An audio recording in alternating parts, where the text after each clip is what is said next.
Hi, this is Tanya from Love Buddha Tarot, and this is back with, for some reason, I don't know why is my camera, have I switched cameras or something there? I don't know, but it doesn't seem like I'm looking at the camera there. Yeah, this is back with new moon reading for the Cancer moon, which we have on the 12th, so it's a few days away. I was just sitting outside, and they said to come on and do a live, so I just had to put a little bit of lipstick on, and then here I am. So how's everybody doing? Hi Magic, how are you? And hi Gina. Yeah, I'm a little bit. I haven't got anything in order for this, so it's just things that have been coming since I came on here. Yeah, I'm live, Manuela. So I'm going to do what is coming through. I'm going to have a little talk about that, what is coming through for this Cancer moon. I've already started to feel the effects of it as well. I don't know if any of you have. There seems to be a bit of a delay on this. Can everybody hear me okay and things? Yeah. Oh, you've missed me, Adriana. Thank you. You only miss people when they've gone for good, and I haven't gone for good. Yeah, so I'm going to do a little bit about what's coming on for the Cancer moon, and then I'm going to do readings for all the signs as well, to see what this moon is going to highlight for us, what it's going to dredge up from the depths, or what we should do to get through it as well. So the first thing with the Cancer moon is, you know, what is coming through is how we always try to protect ourselves. Okay, we put this hard exterior on, like this shell, and this is as a form of protection. And we say to people, we are cool, we don't need this, we don't need anything, we are strong, we are protected. But if we think of like crabs shells, they're quite brittle and fragile, and inside, everything is really soft. So I really feel it's a case of this moon is telling us to address where we are trying to appear strong, which is actually hiding who we really are, or hiding our emotions, if that makes sense. Because the Cancer moon is always, Cancer is a water sign, so it's going to be a very emotional one. Okay, so I'm telling you that now. Please don't shoot the messenger. I'm just forewarned is forearmed. But yeah, I think a lot of emotions are going to be flying around. A lot of emotions are going to be coming to the surface. There's a lot going on, I feel, over this period. Like I say, I've already started to feel it, but it's because I took time to sit and stop and think. My life at the moment is 50 to the dozen. Honestly, I don't have the time to sit and think, which it's all great and it's all exciting. But when you take that downtime, this is when you can think, right, okay, am I giving myself the care that I really need? Because this Cancer moon is all about nurturing. Okay, some of you will be having issues with your mothers around this as well, whether your mothers are past or still on the earth plane. That will come up, I feel. So, I've been feeling last week, I was feeling my mom around me a lot, and I was thinking, that's strange. Why is she around? She wasn't communicating with me. I was just feeling that energy, and I was getting quite a few little signs. Then I was compelled to listen to her old playlist, and it was all of this, but it was a nice feeling. There wasn't a sadness with it. Although I would give anything for her to still be here, she's not, but I still felt that energy. So if anybody, has their mothers have passed, then know, that the energy is still there. A lot of times people have issues with their mothers as well. Sorry, I don't know where this is going. This is all just coming through now. And what we need to realize is that even as mothers ourselves, we're not perfect. And if we can try and see why they are the way they are, if we can understand them, recognize that that person is you, which is what the Yogi Bhajan says, we can, a lot. I think when we're wanting nurture and when we haven't got good relationships with our mothers, we tend to feel that is wrong, because a mother is supposed to nurture and things. Whereas what we need to do is we need to forgive them, because when we forgive them, then we let that go. We don't let whatever they've done affect us. But it also, we need to see them as a real person and see why, because everybody, has a reason why they are the way they are, and usually if it's in a negative light, it comes from fear. there is something that they're scared about, okay? So it's kind of giving kindness to that situation and giving love to that situation, even if you're not giving love back. At the end of the day, yes, I used to say all the time, if it's not one thing, it's my mother. And mothers can be very difficult. I'm sure my daughter can say exactly the same about me. But what we've got to remember is that we grew inside of that person. That person actually, we heard their heartbeat from the inside. So whatever the situation is now, they give us the gift of life. So we need to be grateful for that. Okay. So that was not where I was expecting going, but that is what is come in there. So I hope that makes sense to some of you. Another thing as well is, like I say, self-love. I mean, we are taught as children what love is, okay, and how we expect to receive love. And a lot of times, I've been talking about this week, bizarrely enough.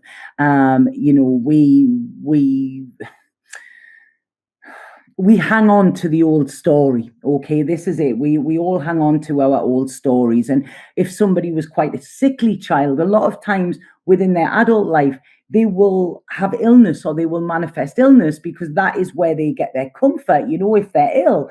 And, that they think that is where they receive love. If somebody was brought up with abusive childhood, they can often seek out abusive partners because to them, that is love. It's what we learned was right when we were young, but we're all adults now and we all have brains and we're all really expanding our consciousness here. So this is a time for us to actually dig deep and see what part of the story, of our story, is really true, or what part of it, even if it's all true, do we want to be defined by that story, which I don't think we do. We have the choice now, and we always have a choice. Every day we have that choice. We wake up and it's, do I choose fear? Do I choose love? Do I choose a path of negativity where if I go down that, I'm meeting negativity? It's almost like the signposts there for it, or do I choose positivity to live with what I've got and to make the most of it, okay? So it's almost like every morning we have this choice, or every single minute of the day we have this choice. If we're annoyed at somebody, we have that choice. Do we let this control us for the rest of the day and end up being pissed off? Or do we just say, hold on, that person may need love at the moment, I can love them from afar and step away from anything that is hurting you. So I hope this is making sense here. Also, as well, a massive thing with self-care and self-love, because if we don't give ourselves self-love and self-care, then we cannot really give it to anybody else. We need to be filling ourselves up first. When we are filled up ourselves, then we can give it to others, okay? And we need to be careful in who replicates that and who gives us back. So we keep topped up, and who takes and takes, okay? Because when somebody's taking and taking and taking, it can drain us, okay? And we're a bit like plants, really. We need to be watered regularly, which this week I've been to the sea so many times, even if it's just for 10 minutes, just to jump in and then come out to refresh. We need feeding, we need nourishment. And this is not just nourishment as in food. It's around the people that we're around. It's around how we nourish our knowledge, how we nourish our brain, how we nourish our soul. All of this is important. Somebody can sit, and there's no judgment said in this, but somebody can sit, and do 3 hours of meditation or yoga a day or whatever. And then, they go out on a nighttime and, they fill themselves full of drugs or this or that or whatever, and it's kind of, the balance is out there, it's like I say, there's no judgment with that, but it's kind of, be aware of it. Are you really, really giving yourself the care and love that you need, and are you being true with yourself with it as well? Because one of the first things that is important within love is truth and honesty and integrity, and if you're not being honest with yourself, then that's not really loving yourself in the way that you should, so it's being aware of stuff. So I hope that's making sense as well. So it's going to be a bit of an emotional one. I know this is just a personal thing, if anybody can relate. Like I say, there's, I'm usually very, very careful of my energy, because I need to protect my energy with the work I do, with things like that. My necklace has snapped, my beautiful necklace that is there for protection as well. I'm carrying it with me, but I haven't had a chance to get another necklace yet. And what I have really found is I feel the last, probably more this weekend, but I have allowed myself to not be in situations that are not good for me, but situations where the energy just isn't right. Okay. And it's kind of like, well, it's okay. Everybody else is doing it. Everybody's cool here. I'll just protect myself, and that is fine. And it's not fine. What I am doing then, I am letting myself down in a way, and this is the thing. We need to be able to give ourselves permission to instantly, if something is not feeling right for us, if we are not feeling it, we can say, I need to excuse myself from this. Okay. You don't need to explain yourself. When you are an empath, it is very hard. You've spent your life trying to understand yourself, and then the rest of your life trying to make other people understand you. And it's kind of, that can get quite exhausting as well. It's like, well, why are you feeling like that? It's like, I don't know. This is who I am, so it's about stand up for yourself. That is a thing of self-love, not feeling the need to explain yourself or apologize for yourself as well. It's not like, oh, sorry, I'm hypersensitive, because sensitivity is coming in massively with this moon, but it's not doing that. It's standing up and saying, this is who I am.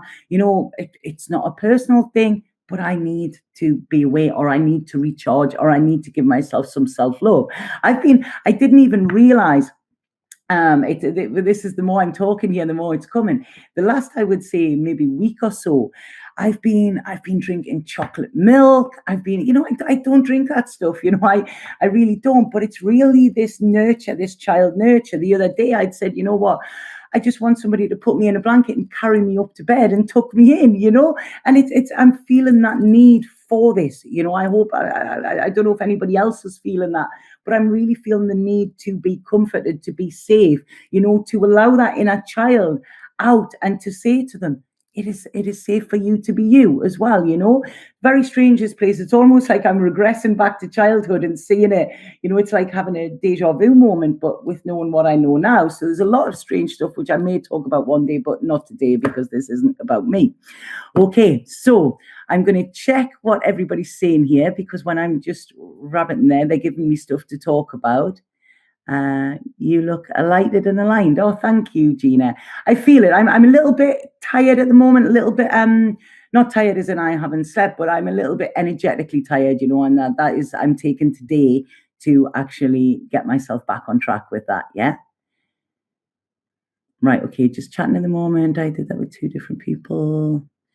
You will feel better when you stand up for yourself, because, compromise is great, but when you're compromising ourselves, we know that we're letting ourselves down as well, so we end up then feeling bad about that.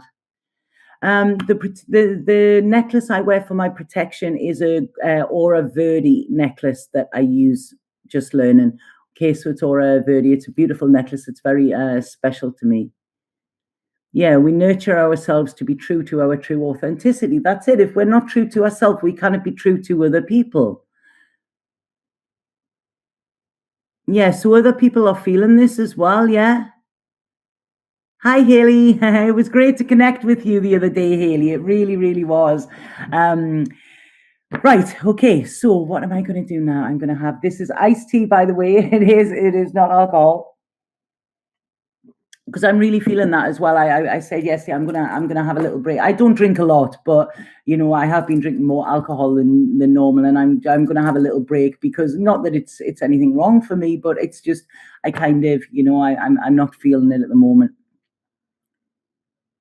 Yes, Spirit said to you, healing the inner child. It is. This is what it's all about, because this inner child is where we learned our way of being up to now, but we need to realize that doesn't always have to be the case. If somebody has told you were stupid and you were thick and you were dumb or whatever when you were a child, you need to, as an adult, recognize that no, that's not right. You might not have done as good in exams as somebody else did, but you have a lot more talents. Life is not just about passing exams, and this is what we need to see. We need to nurture our own qualities, which a lot of people are very scared of doing as well. They don't like to praise themselves for things, and it's something I struggled with for years. But then I look around now, and I think, no, I'm quite happy with who I am. And I think that, yes, I mean, there's all physical things we would change and stuff, but it's like, when you're happy with who you are, yeah, I'm going to mess up at times, because everybody does. But it's kind of, I feel I'm on a level where I've grown, I've learned. I'm still growing and still learning every single day. But I do try to practice kindness towards people, and I don't react. I try to respond more and stuff like that. So it's yeah, I'm a better person than what I used to be, but that is only through recognizing the painful stuff, seeing where it has let me down, and wanting my life to be better, so that my life then around other people is better as well. So I hope that makes sense. You can feel your boyfriend backing off and going into hermit mode. What you need to do there, Adri, is respect that, okay? Maybe say, I understand I'm feeling a little bit strange, so I am going to give you that space, or I am going to respect that, okay? Because if you push more, because what will happen is fear will come in then. So with fear, you will try to cling more, or become a little bit needy, and that doesn't work. I can push away more. So just say, I respect you going into hermit mode, and whatever happens with that, at least that you have done the right thing within that as well. Is it true that you need to be gifted the third eye necklace or bracelet in order for it to work? How can it prevent jealous energy? No, I am quite controversial here, because I don't know everything. I don't profess to. But there are a lot of superstitions around things. I mean, people say, that tarot cards should be wrapped in a purple cloth and put in a safe place and blah, blah, blah. I carry my tarot cards with me everywhere. They're in my bag, they're whatever. The thing is, with any sort of superstitions, they are only true if you give them power. Okay, this is why people will talk about curses and everything, and it's if they believe it will be true. But it's almost like, you give power to it. If we think, our thoughts and our words are so powerful, so every thought we have can manifest into reality. All the words we say, that's why I call them spells.